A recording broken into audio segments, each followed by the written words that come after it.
Good morning, everyone. Today is Friday, November 1st. It's 10:32 a.m. This is the first of two monthly meetings of the Dryden Fiber Broadband Committee, the Public Broadband Committee meeting. Since this is the first Friday, the first meeting of the month, this is the reporting meeting where we look at everything that happened in the month of October, the previous month, and then touch on a few other things. And the next meeting, we'll do a deeper dive into one or two different topics. Sometimes we cover marketing, sometimes operations, sometimes construction, installations, just other things going on. We have a pretty full report to provide. So as we do with each of these meetings, we'll start with the mission of Dryden Fiber. Do a volunteer like to read the mission? Our mission is to provide reliable, affordable, high-speed, fiber-based internet access. We offer state-of-the-art technology and unmatched customer service. Thank you. Awesome. Thanks. Joel, since you are not just a committee member, you're also a customer. What does this mission mean to you as a customer? An organization that's more compelled to give a darn than your average corporate vendor, if only because it is municipal, and well, that's just kind of neat. Nice. We do give a darn, I think, every day across the board. Thanks, Joel. All right, we'll go right into the reporting deck. And after the meeting, I'll send this around to everyone so you can have a copy of it too.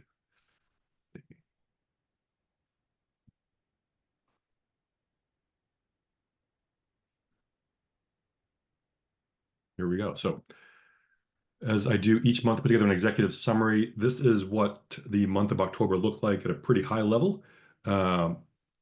Top line, still thinking about and talking about the municipal infrastructure program a lot. Phase one of this was awarded 5 projects, including Dryden Fiber, which covers both the town of Dryden and town of Caroline. I believe we were I know we were the first of the 5 recipients to have live customers who are MIP funded customers, where MIP paid for the installations to the homes of all 5 projects in the state across all of New York State. I believe we're now up to at least 8 of our customers are MIP customers, if not more. And I'm not sure if the other projects have even gotten far enough to have live customers yet. We'll ask and see how the other 4 recipients are doing. There are also 2 other phases of MIP going on in various states of application and processing, though I haven't seen any awards yet for phase 2 or phase 3. The big thing that we're working on this month is the grant disbursement agreement. This is our operating guide of how we will perform. It's a little different than the original proposed contract from back in June. This tells exactly what we'll spend, how much we'll spend, what we have to do for milestones. It also outlines how we will talk about the project. If you've ever seen a state-funded municipal or not infrastructure program in New York State, like a road or a bridge, a highway, a tunnel, they have those big signs where the state of New York promotes that they funded the program. The same thing is true. It's part of the grant disbursement agreement to specify exactly how New York State is funding this. So you'll see mentions of the MIP program in our marketing materials on our website. Wherever we talk about the projects that are funded by the state, we'll include those mentions as part of the grant disbursement agreement. We've sent back our feedback on their version of the agreement, just a few questions, things that to make things a little bit more clear. As I said, this is the next step in the reimbursement of funds for the project. We are still expecting to finish the first of 4 milestone groupings at the end of the year and be able to submit that, as we've done this work that we said we were going to do. Now we've done it. In addition, here's all of the invoices that are MIP reimbursement available invoices. We've already received the invoices from the vendors. We paid the invoices to the vendors, and now we're just requesting from New York State to receive the money to get the reimbursement. As we've said before, although other recipients of this project did not know this is a reimbursement grant, which means town of Dryden, town of Caroline are fronting the money to pay our vendors, knowing that New York State will be paying us back.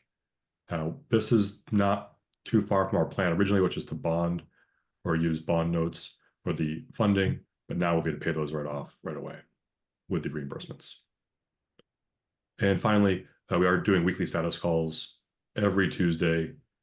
We were hoping that maybe it would be every other Tuesday or once a month, but to keep pace through the details of the grant disbursement agreement, we've been meeting weekly with New York State with the Connect All office. Before we jump to other parts of the executive summary, any questions about the MIP program or the grant or the GA? Mark Whitmer. Hi, Dave. Yeah, I just I haven't checked my email. Did you say the draft GDA with our attorney's comments has been sent back to Connect All? Yep. I CC'd the MIP steering committee on it, so you should have a copy of it in your inbox. Okay, great. Thank you.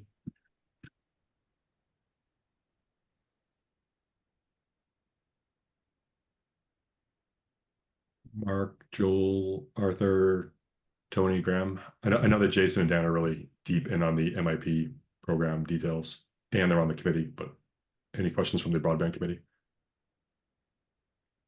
Not for me.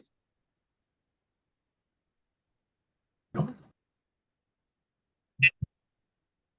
Cool. If you want, we can send you more information if you want to look at either I don't know if you want to look at the grant disbursement agreement or the original agreement that they sent us in June that we signed off to move the project forward to know all the details.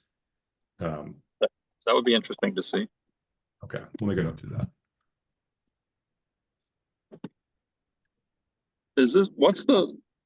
Just remind me, what's the original source? So I know it's coming from the state through the Connect All, but this is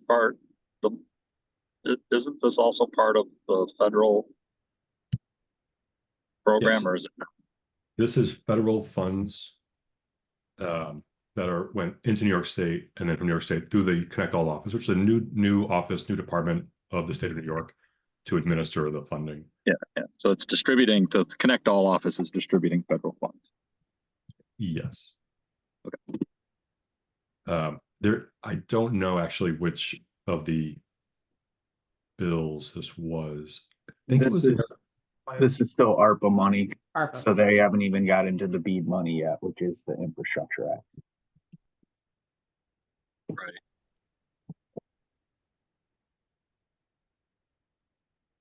Other questions?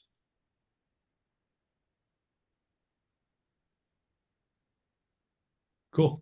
This is real money that's being pushed out to provide direct support for broadband here in Dryden and soon in Caroline, and we have customers who are live who are using our service with funds that are from this project. So it is all happening from the national headlines all the way down to customers in the town of Dryden. We are now able to serve, I believe the count is 1,187 parcels, 1,504 households.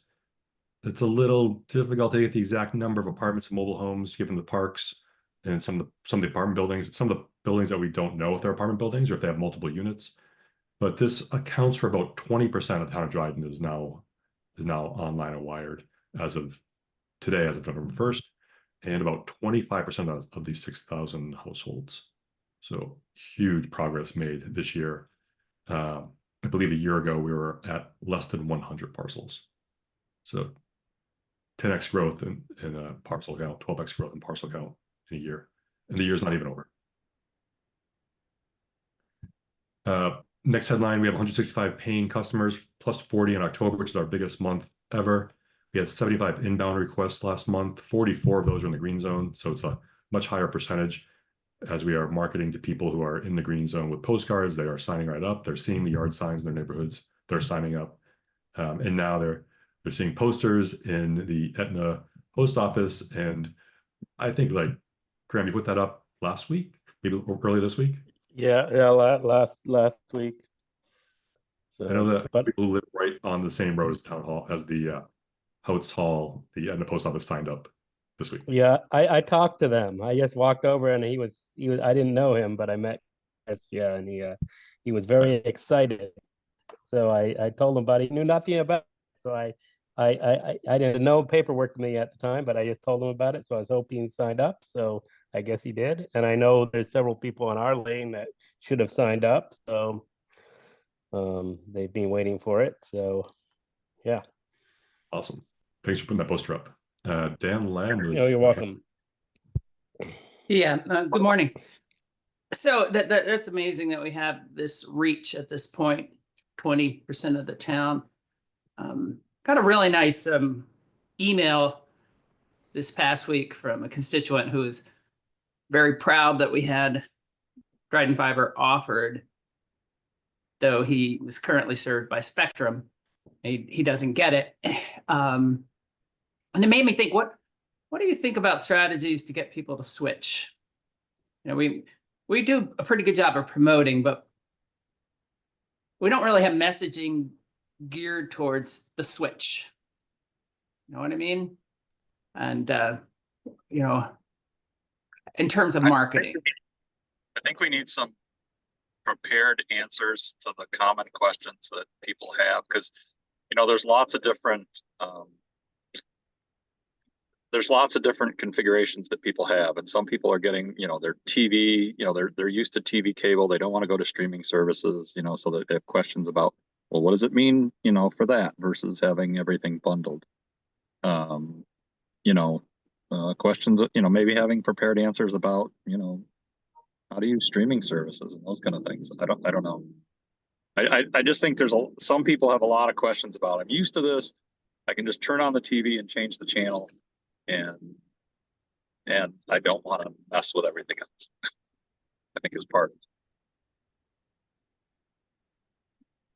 Yeah, for people who do rely on network TV, which is provided by Spectrum, don't believe we have a direct replacement for that. I know people can use other things like YouTube TV. Well, and I think they don't even realize that I believe even DirecTV and Dish Network now have, you know, streaming options available. You know, that are more like traditional, you know, they're kind of set up more like traditional cable services. I think your question about switching strategy is a good one, Dan, and we should have something that says, like, here's how to switch. We don't really care where you're at right now. Yeah. We're not going to, I don't think we should be promoting any one service, but just information on, you know, there's a number of services available. Here's the kind of things you can do. They do have local channels. You know, one of the concerns is local channels. And, you know, Hulu, you know, that's what I use is Hulu. That has local channels. You know, YouTube TV has local channels. The Dish Network and Dish Network and DirecTV services have local channels. So there's, you know, you can pretty much get everything you get on Spectrum. So they could use Dryden Fiber for their internet and then also have DirecTV or Dish Network for the TV part of their need. Yeah. Oh, or you run an app on your, I mean, you on a little device, and then you can, you know, you can run YouTube TV and that kind of thing, or some smart TVs to have this stuff built in it, like Roku and stuff like that. And then the other one is phone, although, you know, fewer and fewer people are having sort of traditional wired phones in their houses or having phones in their houses. You know, everybody's gone more to cell phones, but a lot of people have gone more to cell phones. But there are even services, you know, I use a voice over IP service that's super cheap, and it works really well. So I still have my 844 number. It's in my house. My home phones work the way they always have, but it's a, you know, it's a voice over IP service. And I've had an UMA for years, same thing. So yeah, I'm using UMA. Yep. Yeah. I don't know if there's another common voice over IP service besides UMA. It's like $10 a month. It's crazy cheap. Yeah, UMA's less. Yeah, UMA's like $10 a month. Yeah. So I can put this on the agenda, on the task list for this month of November, is to put together a switching strategies document plan, put something on the website.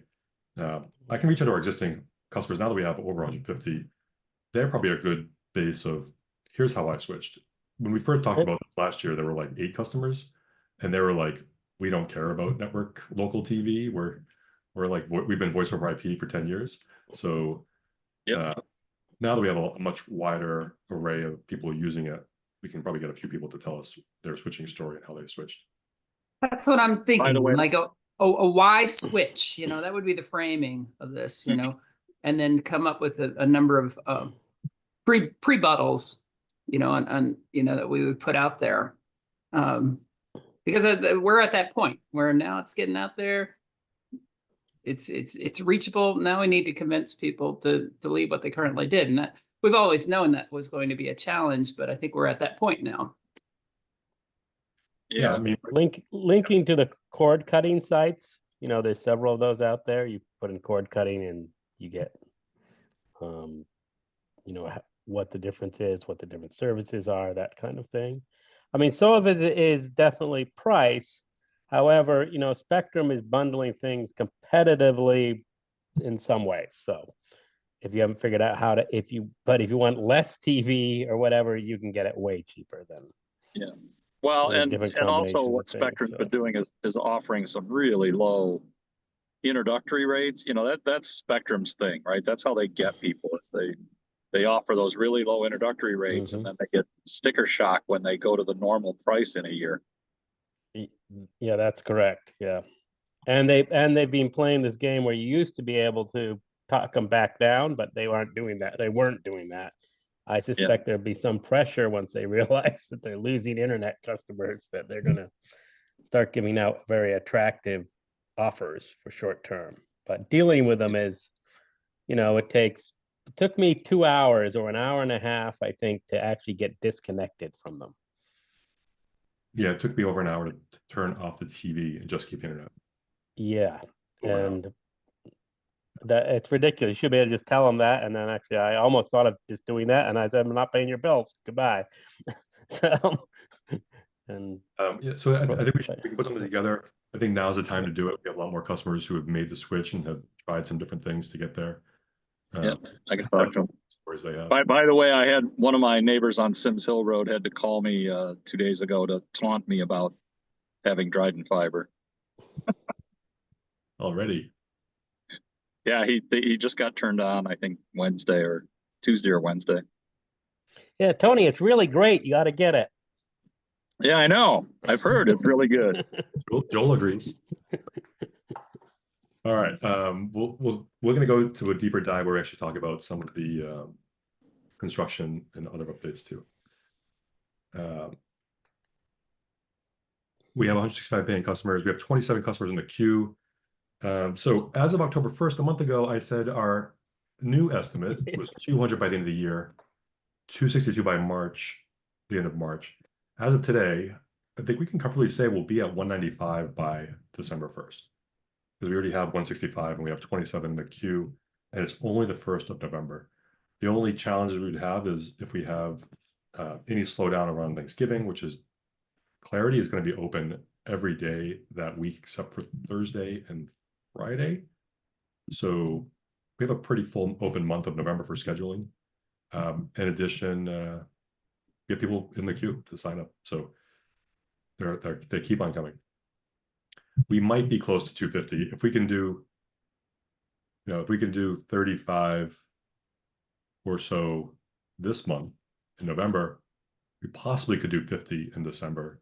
It gets a little more difficult as the weather gets colder. The holidays, people don't want to schedule these installations on 24th, 25th of December. But we could reach that 250 number by the end of the year. It's hard to say right now, mostly because of the weather and the holidays, not really much about the demand. And maps continue being updated. There was an update, I believe, yesterday, as well as about 14, 15 days ago. So new parcels, and we'll look at those in a minute. All right, without further ado, let's go into the team reports, and we start with Amanda with customer base. Amanda. So good morning. As you can see here, as Dave said, we had 40 new customers installed. The one minus is a customer that Spectrum came back with an amazing deal, and he did switch. Again, it's a 2-year contract. Tracy, I know, had contact with him. So other than that, that's pretty much the basics. I did update the new names for the business, commercial, whatever direction you want to say on that. The new names and the new speeds on this report. Any questions?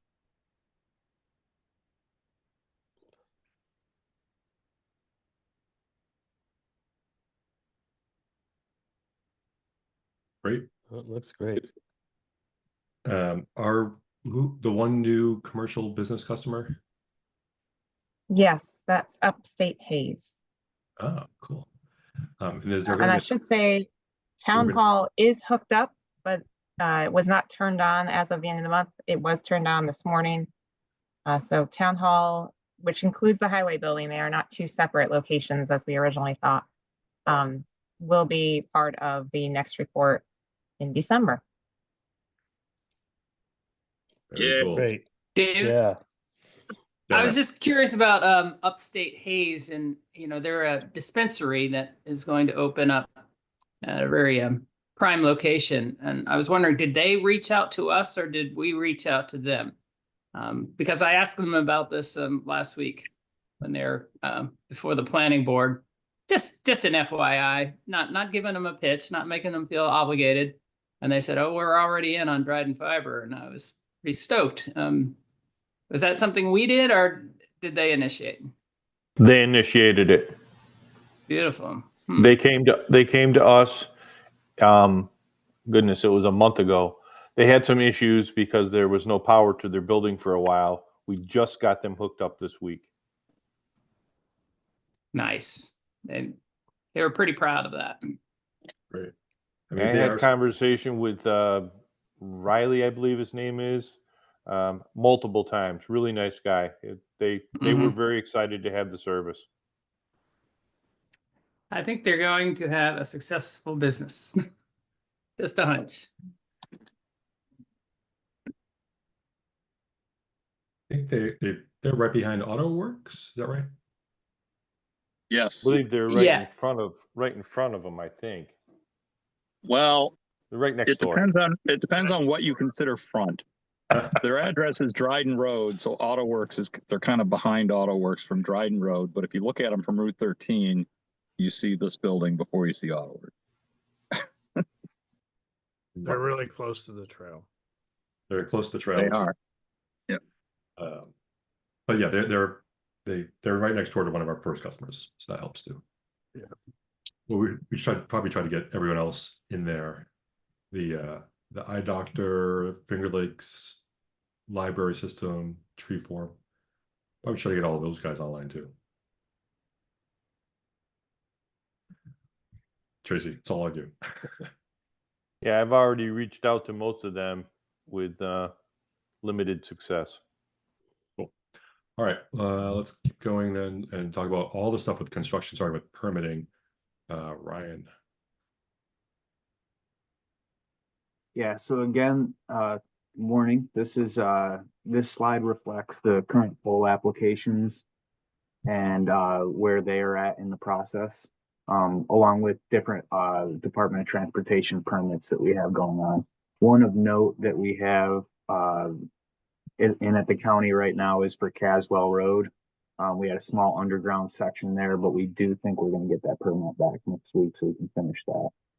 But in Dryden 1, 2, 3, and 4, we are attached with the cable. We have a couple of small locations. We have to finish some splicing there, but we are all attached, which is the hardest part. Also for Dryden 005, we are also attached, but we have that small section of underground that we need to connect the two pieces. Some splicing has occurred on Dryden 005. We call it Caswell Road here, but really that's going to go from Mill Street in Freeville for a short distance on West Dryden Road, and then it goes north on Caswell. So they're done up to the point of Caswell Road, but then we have to do this underground section and continue north on Caswell Road.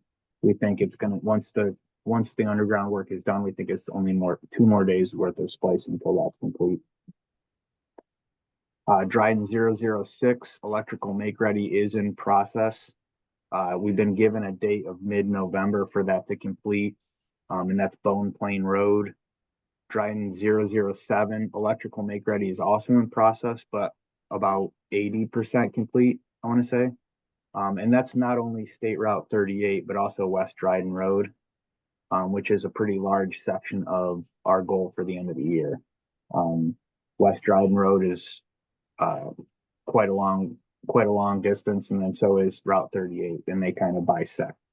So those are two applications that we're really focused on. Dryden 008 is pending design approval. We would have liked to have bid it in October, but we didn't get there with NYSEG, so we're continuing to work through the process with them. Dryden 009, this is Fall Creek Road, Ed Hill Road area. That electrical make ready is also in process and should be done mid-November. Dryden 010, Syracuse Utilities is placing cable and will be done by the end of next week, which is really the northeast part of the town of Dryden. Dryden 11, again, we have some issues with Verizon on that, and we're trying to work through those. It got split up into two applications, so we're trying to work our way through that. And then Dryden 12, we are attached and we're complete with the cable, and I can talk a little bit more about the construction on the next slide.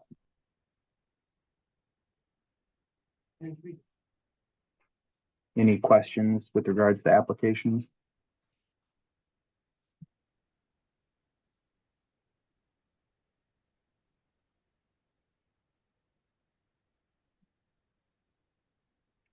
All right, good stuff, Ryan. We'll probably have to have the conversation because we're on top of all of these permits. Ryan and Kate and the team at Hunt are working on 20 more permits for MIP. 15. There's a number. It's more than 10. Yeah, between them and Caroline's probably 20. Between Dryden and Caroline, 20. Yeah. I believe each permit is only around 150 telephone poles. Yes. So getting from where we are today, south through the south half of town, and then all the way through all of Caroline, it's many hundreds and hundreds of telephone poles. So many permits that are being that are worked on, which we don't see in this report that are happening. I mean, literally behind the scenes, because you're not seeing it, but it is happening every day, every week. We're working and making progress on those permits. Yeah, I'll try to add a piece into this slide that doesn't overly go through every single application, but gives a general gist of where they are in the process. So that we can provide that update to the group. Maybe after the agreement is signed with New York State, which will be hopefully later this month, starting either December or January reports, we do start to include the detail of the MIP and the Caroline parts of the project. Yes. Cool. Let's look at you have a map of this construction permit. Yes. Yep. So if you go to the next slide, right here. So the very light, the salmon colored parcels that you see there along Route 366. Yep, from Freeville all the way to Route 13. That was really our big update this week, is that all got spliced in and turned green. So we basically have that green section all the way from Freeville to Route 13. And then the orange that you see within the Etna area, we did get through we got to Wood Road, and they still need to splice in Wood Road and Upper Creek Road. Yeah, Upper Creek. So that'll be finished next week. What they're trying to do is once they finish 12, and then they started on Mill Street, they want to kind of finish Caswell and that in the same week. I think it's less than a week's worth of work. So that'll be the goal, to close up those two. Also, the yellow is Caswell Road. That was what we just pointed out. So we've actually activated up to Caswell Road. So that is all green now on the activations map. And then they're at that intersection, and they're going to go north and south, and that should only be a couple of days worth of work to finish that up. But we do need a small underground section done. After that, the red that you see there is Dryden 7. So that'll be what the cable Syracuse Utilities does directly after they're done on the F10.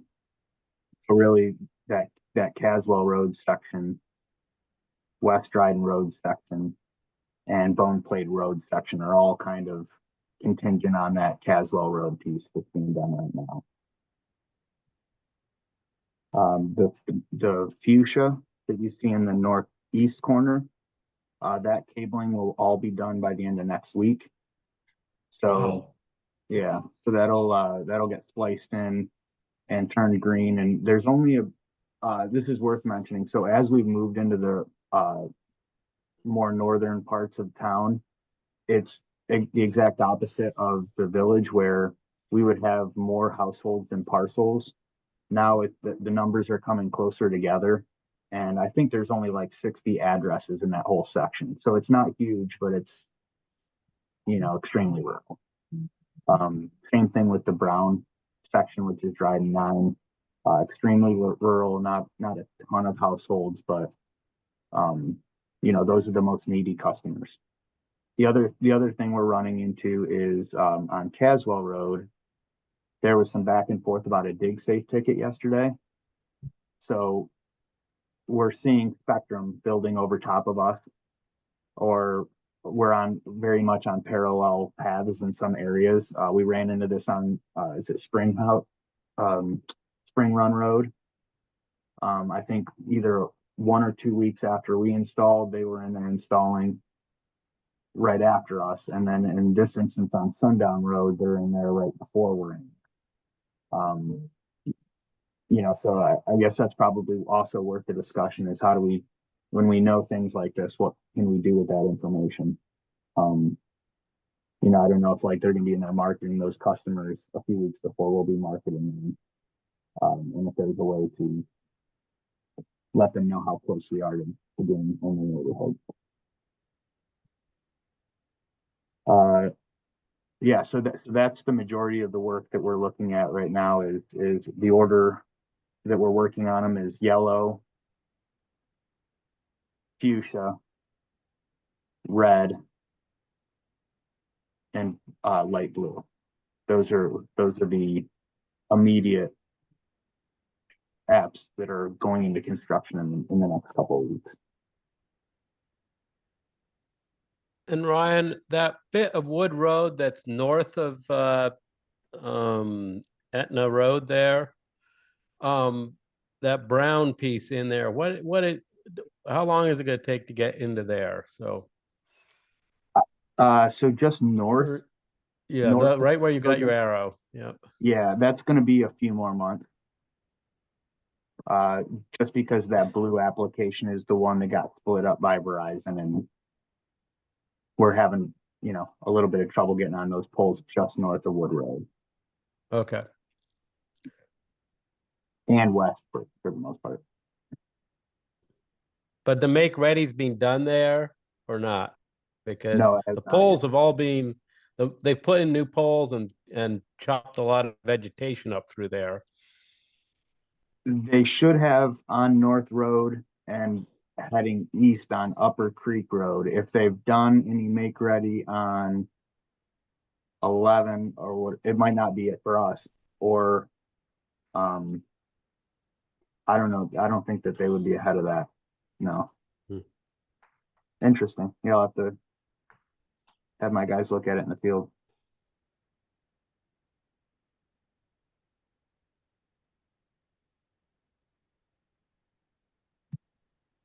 So Ryan, we have 2 months left of the year. We're thinking, feel pretty good. Well, this salmon piece is green on the map now. Yep. Feeling pretty good about red and yellow and this fuchsia up here on the right. And baby blue. That's this blue up here? Yeah. Mm-hmm. Wow. Yeah. Okay. And then did you say brown? Well, I didn't mention brown. I wasn't sure about this brown yet. Brown's on a good track. Okay. But it's going to be construction right at the end of the year. And then we think you're going to finish Edna, the orange piece here and here this year. Yes. Yep. And I think Thanks that's for mentioning that other brown piece. Yeah. John's working on that for us now.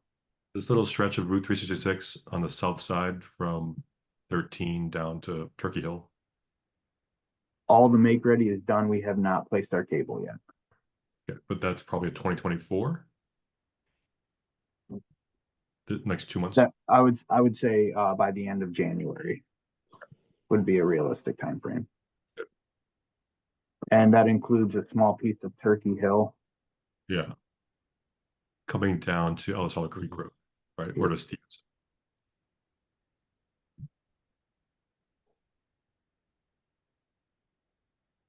Any questions on the construction permitting and the ultimately what construction is going to look like over the next 2 to 3 months? I think Rick put something in the chat. Yes, Rick says a little confusing to look at Nemai Road off of Hanshaw coming down right on the red-blue border. It is one run of cable coming down the road. Not sure how the north side is red and the south side is blue. So this is Nemai Road here. Mhm. And I believe the color of the parcels is based on the address, the frontage of the parcel, not all the roads that that parcel touches. I don't know if that fully answers the question. I would also have to, I would have to look at it, that specific instance. You know, Like- maybe there's some overlap or something. Like this big blue one that has a lot of frontage on Nemai might actually have a Hanshaw address, which would mean it'd be fed from a pole on Hanshaw and not on Nemai. And then, so like each telephone pole is a permit. So even if I have I have the internet on one pole, I can see the next pole. If I don't have a permit to go on that pole, I can't go over there yet. And I being Ryan, Syracuse Utilities, the splicing team, Clarity Connect, like there's borders, there's lines. Now, yeah, this part of Nemai Road, I'm not sure why this would be this color. Yeah, that's why I'm thinking I have to go look at it. It's just, there might be a couple of parcels that got dragged into that path. Yeah. Inadvertently.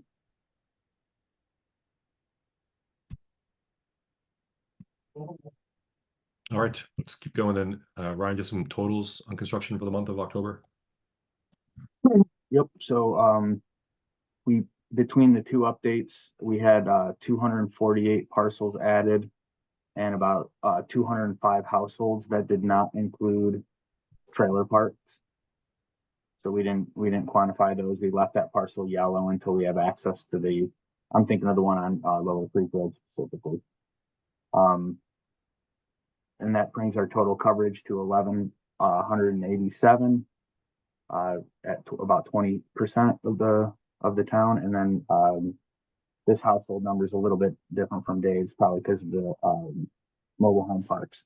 But we have about 22% now of the households.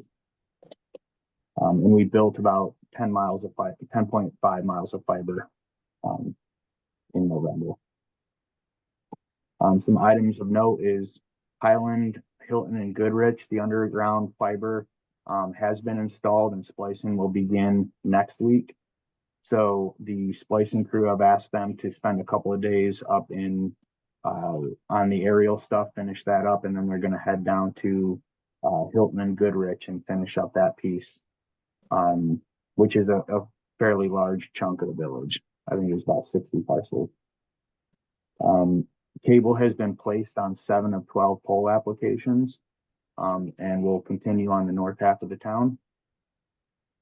And there are also some miscellaneous address activations in the village of Dryden. It's so dense that we have, for one or another reasons, whether we can't get to a couple odd parcels, the splicers are going to look at that next week. And if we have to add an MPT here or there to make sure that we have service at those locations. So we're trying to get the village completely green from border to border.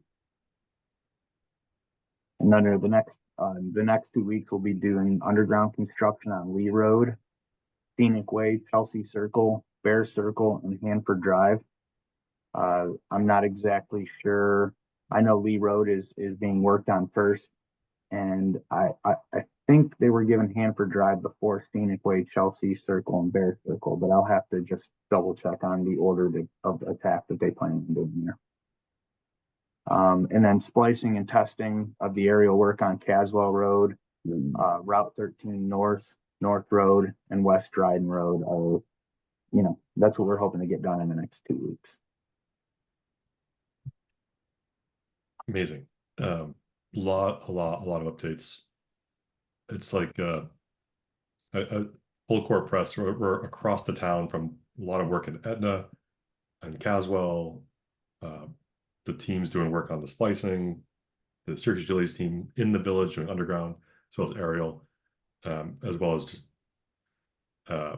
Ryan calling the shots, managing all the different projects happening. Because not only is all this happening, we're also sending out construction's coming soon postcards in advance to these neighborhoods, so to let them know it's coming, start thinking about it. That way, when it does go green, we send a second batch of postcards. So just a ton of management being handled by Hunt across all of town. Any questions on address availability in the next couple weeks? No, we're making great progress now. It's really moving. Yeah, it's great to see it. Generally speaking, the aerial work is much different from even the aerial work in the village.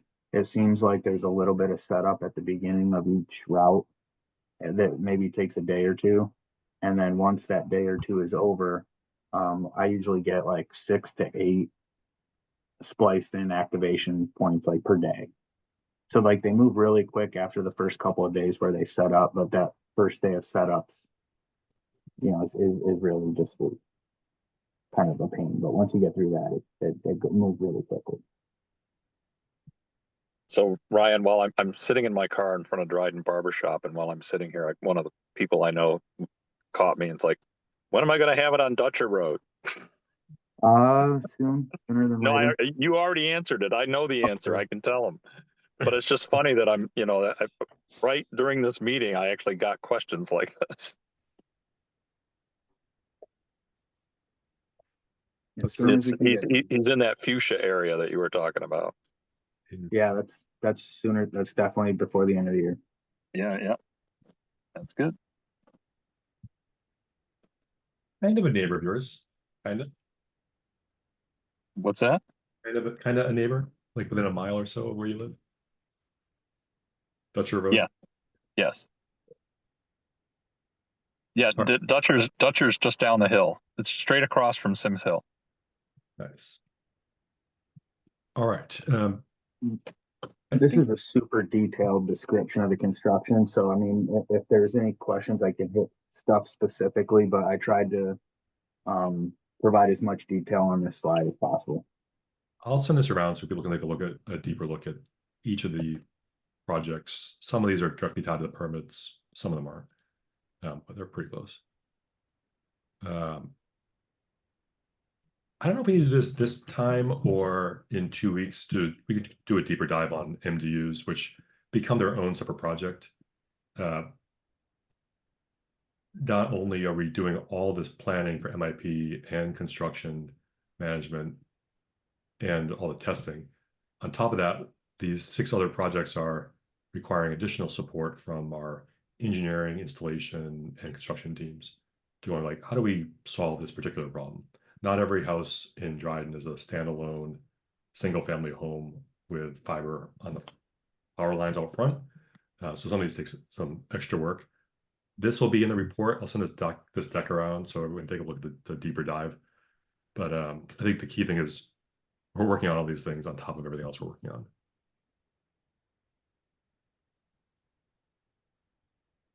And this will continue. We only have, as we said, 20% of the town wired, 25% or so of the parcels. There's going to be more of these MDUs and mobile home parks that come up. So this is good practice. It's going to continue as we grow into the south half of town as well as into Caroline.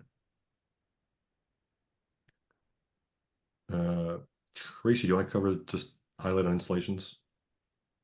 As we already talked about, we did 40 this month, that was a really good month. There are 27 pending that are already in the queue. Ryan sent out this is news that's not on here, but Ryan sent out a new map yesterday with new addresses. I went through that already, and I think there's another 12 people that are already signed up that I will be sending that information to Netegrity today so that they can contact those folks. So I think that your 200 by the end of November is realistic, in my opinion, but we'll see. right now we don't have any installation blockers. Everything is going smooth, knock on wood. Let's keep our fingers crossed and hopefully it'll keep doing that. Great. Any questions for Tracy on installs?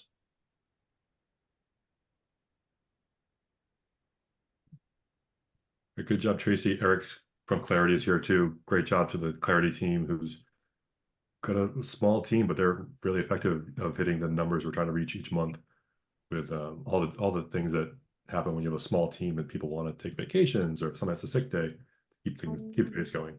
So thanks Tracy, thanks Eric and the team at Clarity. All right, Amanda, slides on finance 1 and 2.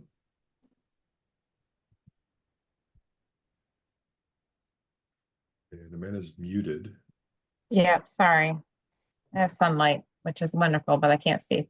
The main thing here I just want to mention is if tracking this, there was not a lot of bills in October, but there will be a lot in November. So big steps there. I'm going to be adding an item to this sheet, at least to say due. Right now we have due from grants, which is the ARC grant, but I'm going to add another row for due from MIP because there's quite a large amount that will be paid out in November, and it has been paid out in October. That's going to be coming in from the MIP, just to account for here's money we spent but don't have back yet. So we'll be kind of updating the slide, especially more. We've talked about some different other ideas. We have documents out.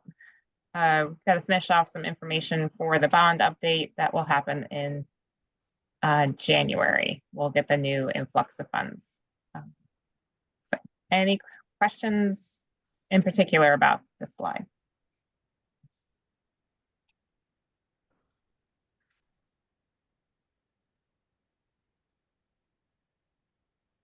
No one wants to ask about the 44%? Dave, would you like to know about the 44%? Well, I know that we talked about we're at 20% of households and 20% of parcels, 25% of households. What's this 44%? So this 44% is basically what we have left in the original budget that was developed back in 2018 and 19. Part of the bond updating is also an update on the budget because obviously amounts have changed a great deal for equipment. It just changes, not including the MIP portion or Caroline portion, but just Dryden's portion. So we will be updating this budget number once we kind of get some finalized meetings together on how we expect to see the remaining build out to happen even after MIP is done. Okay. Yeah, so I guess the question is, if we spent 44% of the current plan and we're only at 20%, is that because the ring backbone infrastructure was so much more costly in design work? Or I believe so. Ryan might be able to answer this a little better. The initial, yeah, like you said, the backbone is some of the bigger costs and getting a lot of that. The installs are not as costly. The big thing will be the pole permitting over the next few years, because that has a lot of pieces to it and a lot of work that happens with it. So, Ryan, do you want to add anything to that conversation? You actually put it really well. I mean, the foundation costs more than the top of the house usually, and this setting up the four pops sets us up to just build cable out from there. So, but I also do think the project budget was 6 years ago. So I think it's a combination of both, but I think mostly the fact that it's just the foundational elements of the network have been put in place first, and also the backbone was done underground for the majority of it. So that's not how we're constructing the legs out into the rural areas. So I think that those two things are the major reasons for the difference. very good. So we'll be doing work on the budget over the next 60 days. So when we go into 2025, we'll have a better idea of where we are, what the total project looks like for the Dryden portion. And then we already have a pretty good sense because it's only 3 or 4 months old for the Caroline portion, and the Caroline portion is funded by MIP. Graham? So this is really just the Dryden piece, right, that we're seeing here. Yes, we Yeah, have. okay. I'm be very specific that Caroline's has to have a separate reporting because we have to Okay. remember we're two different entities. Yes, we're working together on this project, but Caroline's is Caroline's, Dryden's is Dryden's. And it's important for Caroline residents to know what's going on in their town and Dryden residents what's going on in their town. And there's not any commingling of funds for reporting purposes. Yeah, so we should label the top of the report with Dryden then, and then the next one when we do a Caroline one that's there. So yeah, even if though it's gonna once get Caroline covered. once that kind of gets Yeah. going, we will probably, I suspect, have another slide for Caroline just for that reporting.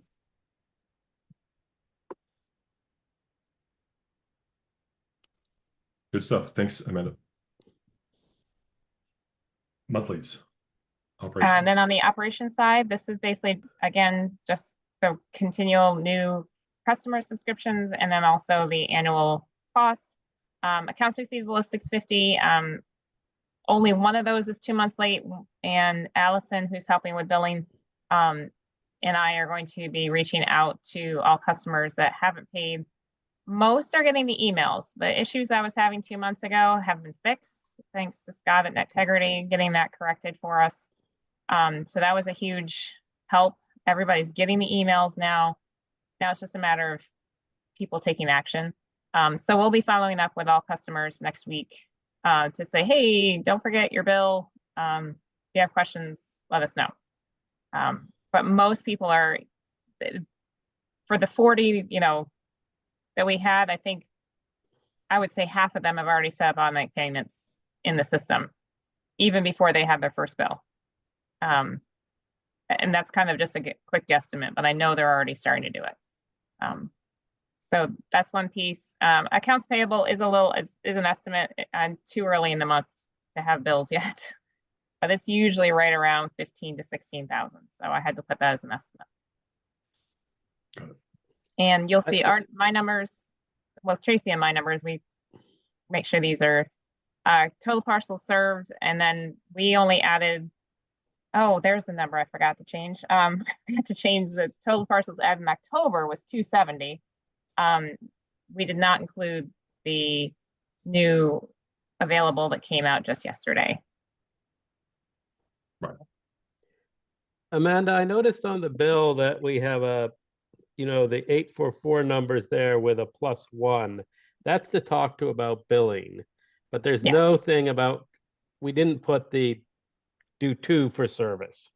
So I don't know if we want to add that to the bill. I know we're going to change phone numbers, so we should look at it then and clarify what we're going to do there at some point. So we will yeah. update all of that. I will update everything in Yeah. the billing program. Okay, thank you.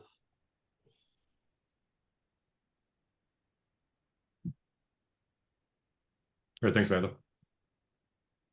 Tracy, sales ops. Okay, as you have already been made aware, the Ithaca Estates, I believe, is just about complete.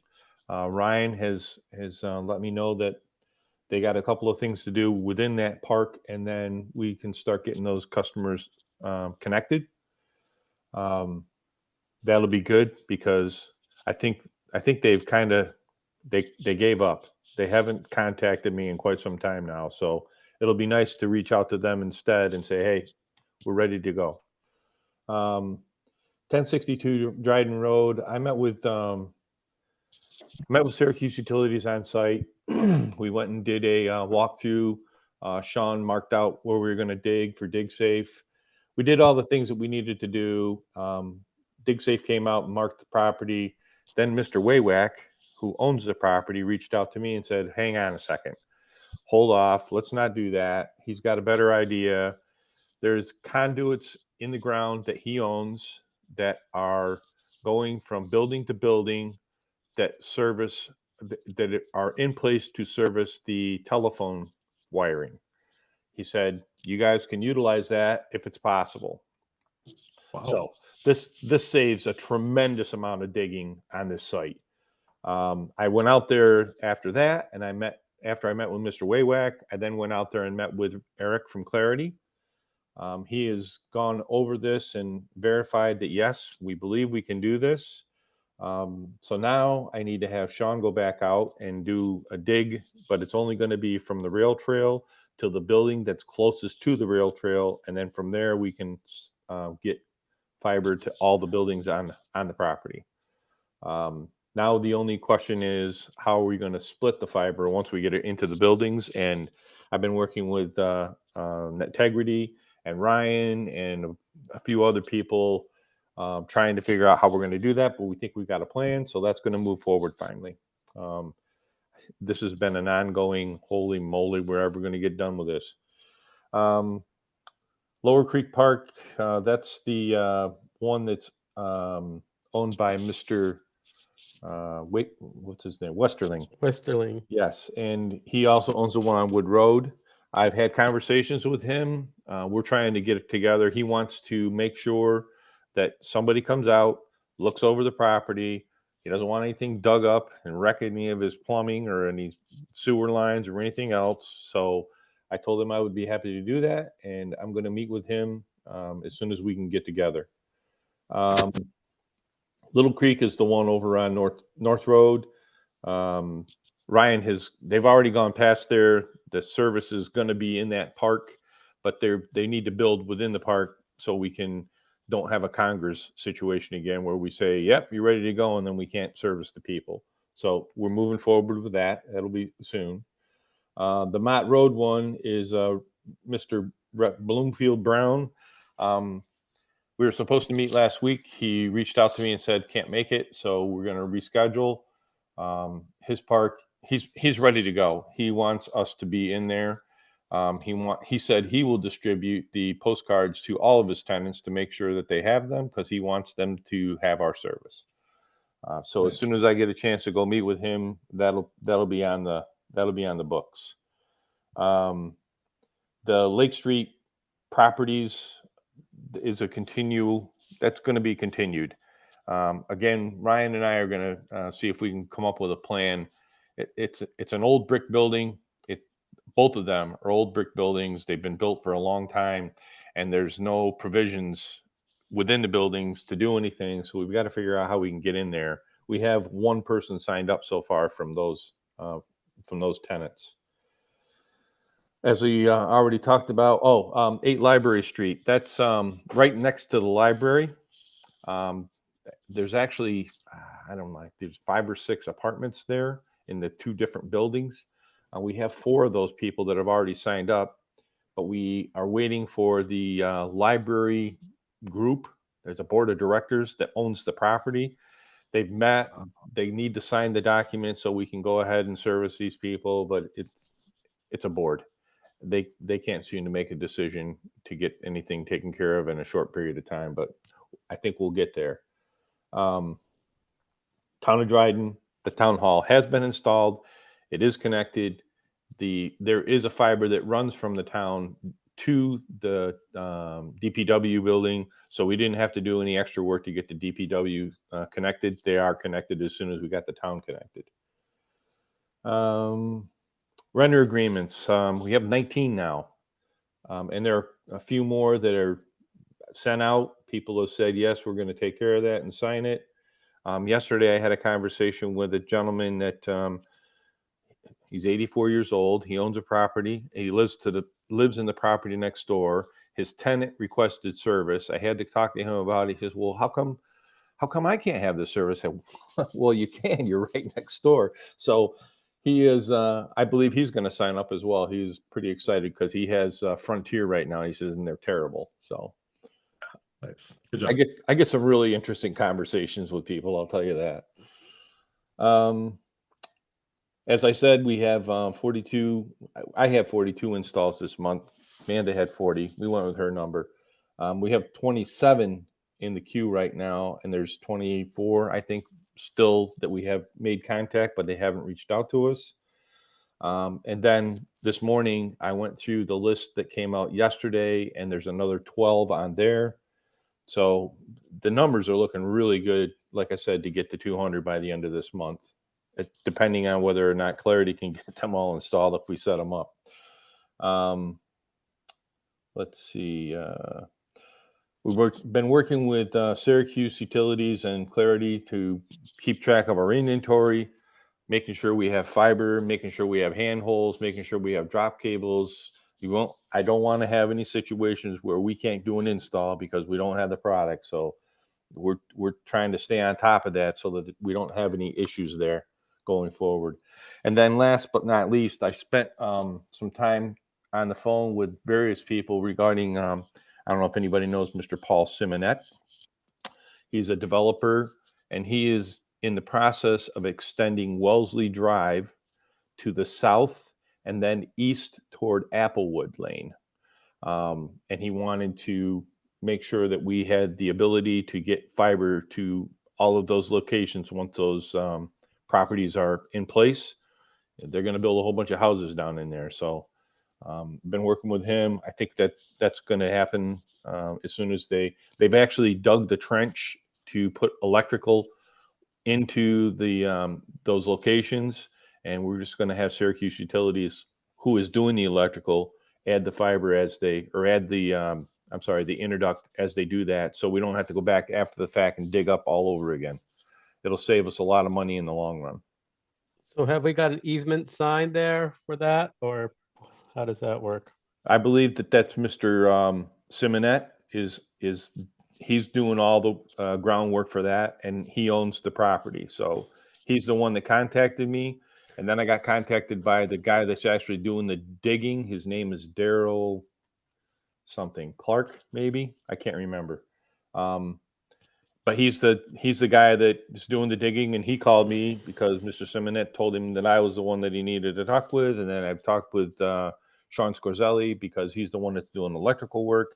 So I believe everything's in place for this to move forward.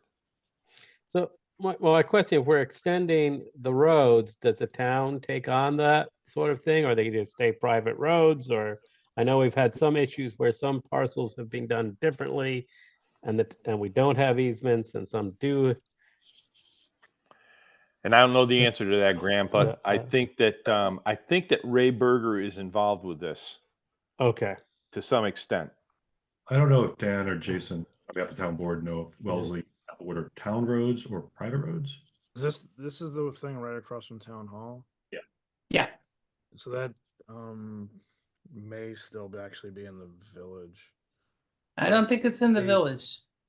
I don't know. There's the borderline there. I know he wanted to expand it, but I can't. I don't know if it's in the village or not. And the thing, like, I know he's going to want to hook up to water, sewer, so he might end up asking, but to be annexed. But in any event, right now I think it's a private road, not a public road. The plan that we saw at the planning board was to extend into town area, but if he wants water and sewer to do half-acre lots, it's probably going to be annexed by the village. Yeah. And he doesn't want it to be annexed, and we explained that to him. Yeah, I know he doesn't he, want it to be annexed, but that's but he wants You can't he blame wants him to for do half-acre asking. lots and all that, right? He can't do half-acre lots if he doesn't have water and sewer. So, Tracy, do you know if he's resolved to go forward with without annexation and without water and sewer? I don't know the answer to that because I was unaware of any of this until just now. I do know that they've already dug a trench. I don't know what's going in the trench, but I believe it's water, sewer, and electric is what he's putting in that trench, but I'm not positive. I'd be happy to ask him more questions if you'd like. Well, Jason, I mean, wouldn't we assume responsibility for the road? I mean, isn't that something we would? I mean, we could, but it's like part of it's in the village. Like the if that's going to connect to the part that's in the village. I mean, I haven't seen the site plan, so I don't know if there's another outlet or what. But if it doesn't connect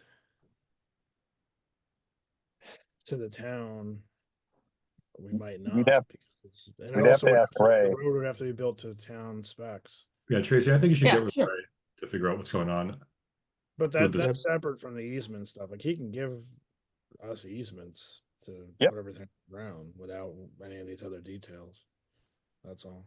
Yeah, Would the you say, problem is Dave- if we're gonna run it to other properties, you don't want to be stuck up because of somebody else that hasn't given that easement along to get, you know, has to probably run through multiple properties to get there as he sells those off. You know, if you don't have an easement, you can't go fix it without talking to the people Yeah, who I own think the Tracy, land. so. Tracy can probably talk to Ray and find out exactly, say, village road or town road. Is it a private road owned by Paul Simonet? I think in the past, we weren't building any new town roads. We were allowing developers to build roads. And then when construction was complete, they handed the roads over to the town. That's But this how was it's usually done, yes. 50 years ago. I don't know if that's the case. Yeah. Yeah. So, And- And that's then- that's what was done with Wellesley, right? That's a village. That's actually a village road now, I think. and this And is he an o- extension of He Wellesley. built that property as well, correct? I believe that Paul Simonet is the one that did Wellesley Road Yes. in the first place. Yeah. Yes. That subdivision in there is all his. Yep. Okay. I can talk to Ray. That's not a problem. I'll Yeah, it's been a Raise- while since we did look at a site plan at the town planning board. We did look at a site plan a while ago. It's been quite a while of how he was planning on doing it, but the sticking point was, you know, is this village or is it town? And you know, if he extends, does that get annexed? You know, kind of thing. and Ray is a wealth of knowledge. Yeah, Ray will know what's going on with it. He Yeah. knows more about what's going on than anybody, I think. All right, thanks, Tracy. Good thing you added that last bullet to your report. Good conversation on expansion. All right, I don't see anyone from Integrity here to talk about their report. I guess the highlight is 185 total help desk calls, 55 unrelated calls. We believe that number should drop when we get the new phone number in play, which I don't have a timeline for, but Amanda should be shortly. And that should reduce the other unrelated. The other number that's high, which is good, is install orders, which is 58 for the month of October, which is what we want. We're okay having a lot of install requests. Any questions on customer service for the month of October? Yeah, do we know if the router issues are the plume or is it customer owned routers? I think it varies. I think they are. I don't think we have a specific answer on that right now. Okay. Yeah. One thing that's not part of necessarily directly in customer service, although it is an Integrity Network project, is an upgrade to the Sienna hardware that's in the POPs, which should increase overall stability across the entire platform. There's some new versions. There's some hardware updates. There's a lot of software updates that are being pushed out. Scott and the team at Integrity are doing that work this month. There will be a couple times in the maintenance window, which is between, I believe, 12:30 a.m. and 4:30 a.m. We'll be doing some work on the network. That's a after midnight maintenance window that we've set to do those. The outage time should be really brief, thinking like less than 15 minutes, but it'll be sometime after midnight when we do that work. So, how did you determine the window? I believe it's been like that since before I started. That's a period after midnight. And what we'll do is when we know when it's going to be, we'll send out an email to customers who are. I mean, just my experience has been, I mean, ideally we would look at what our sort of usage looks like to see, when the lightest time is. Yeah. But I suspect that, and again, I know if somebody has to do this, there's that as well. But a lot of our upgrade work that we do, we schedule between 3 a.m. and 6 a.m. Mm-hmm. Because I mean, after just after midnight, there's probably still a lot of people on I it think doing stuff. so. We have it starting at 12:30, but I can check with Scott to see what time he thinks the election. I'm just curious. I mean, if it's a short outage, it's probably not a huge deal, but just I mean, after midnight, especially if people are doing streaming TV services, we won't do it. 12:30 just doesn't sound like the best time to do that maintenance window to me, but that's me. I would say we're probably not going to do it next Tuesday night. 12:30 in the morning. Yeah. There might be people who are online at that point. So we'll Yeah, have sides next Yeah. Tuesday. But you're saying you're gonna send the customers a note when you're gonna do that, Right. just give them a rough idea when it is, a rough idea what the thing is. If we do that beforehand, which beats out Spectrum every single time, they never tell us what happens. Absolutely right. You call them up later and it says, why is my thing now? Oh, there was an upgrade, then we pushed some update out. It's like, Yeah. well, if you told me that, I would have just gone and restarted my machine after, it's like, yeah. So I mean, Yeah. hopefully won't even have to do that, but yeah, let's make our service better, which by informing and being transparent to the customer. I agree. That'd be I great. agree. In our mission to do that. I believe that Graham has a very low opinion of Spectrum right now. It's pretty funny. Well, I like their technicians when they come. They're always very pleasant. So, but yeah. A quick When they thing, can't actually fix the problems. as I say, we're now blame each other in the things. So. now quite a bit over time on this meeting, which maybe means that this monthly reporting meeting should be 75 or 90 minutes. Quick updates on marketing. The top half is what you already know, but with some percentages, which is that we had 75 requests in the right-hand column. This is the November report, so the month of October. 75 inbound requests, 44 were in the green zone, 515 not available, but that means 68% of the requests that come in are now live with the service. The gap, that 30% gap, are ones that are in the queue or we've reached out to that are scheduled to try to get as many ones who have signed up to actually be live. Very steady data on the website, users, new users, and sessions, with just huge expansion. As you saw from Ryan's reporting, many new parcels and households, but also we're reporting 20% of all miles we built came live in the month of October. So we're just adding a huge part of the town, which is making for a lot of demand on our website. And it's pretty interesting that the majority of the people that are calling in now on a sign-up sheet are actually in the green zone. They are people are very much aware of where we are now, and there's a lot of people, I believe, that are waiting for the site to turn green in their area before they sign up. I think that's what's happening. You're right. It is. Anybody I talk to, I encourage them to sign up now rather than wait for them to go green. But people still want. Well, I don't want to do anything till I know it's available. We posted new signs all over town.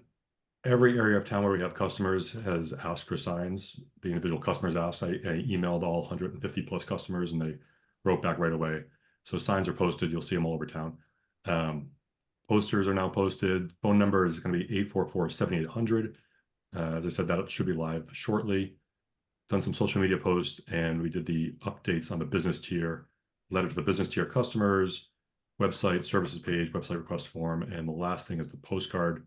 Just waiting the phone number to send the postcards out to business prospects. Nice. Making lots of progress across the board there. I think that's the last slide. The last parts of the meeting are the monthly minutes. We couldn't do this now, or we can do it in 2 weeks. I know we're over time. You sent them out, so let's approve them. I would like to do that, so we get that Motion portion, to- or like Cassie motion had to gotten a approve bunch of them minutes together all for us. 4 meetings, the 2 in July and the 2 in August. A motion to all 4 at once. Sounds like Graham moved that. I'll second it. All right, thanks, Graham. Thanks, Tony. Any discussion on the monthly minutes for those 4 months, those 4 meetings? All in favor? I'm in favor. Aye. Any against? Any abstentions? All right. The last thing is just reminders about SharePoint and communications. We have a public broadband email address, which is this committee plus town staff plus some vendor partners. We have an operations email address, which is just the vendor partners and me that we use for management and communication around construction and installations. We have a support at drydenfiber.com, which is our 24/7, 365 support team. Please refer people to our support phone number and email address. People can contact Amanda at billing@drydenfiber.com. And there's a link. I sent this document out before the meeting at 10:30. You should all have access to the SharePoint if you're on the committee. Click on that, make sure you can log in. It gives you access to all the files and documentation. great. If you don't have access yet, let me know and we'll give you access to the SharePoint. And our next What- meeting is in 2 weeks. Was there a decision made on the email address that's like just the committee? Not yet. Okay. All right, that's the full meeting. Any last minute questions before we wrap up for the day? This is all awesome, I think. Huge month. And Yeah. even with the holiday in November, we think we're going to have a really good month in November too. I'll see you all in 2 weeks on November 15th for our next meeting. Thank you all. Thanks See all. ya. Have a great weekend, everybody. Great. Bye. Thanks, Dave. Thanks, everybody. Thank you.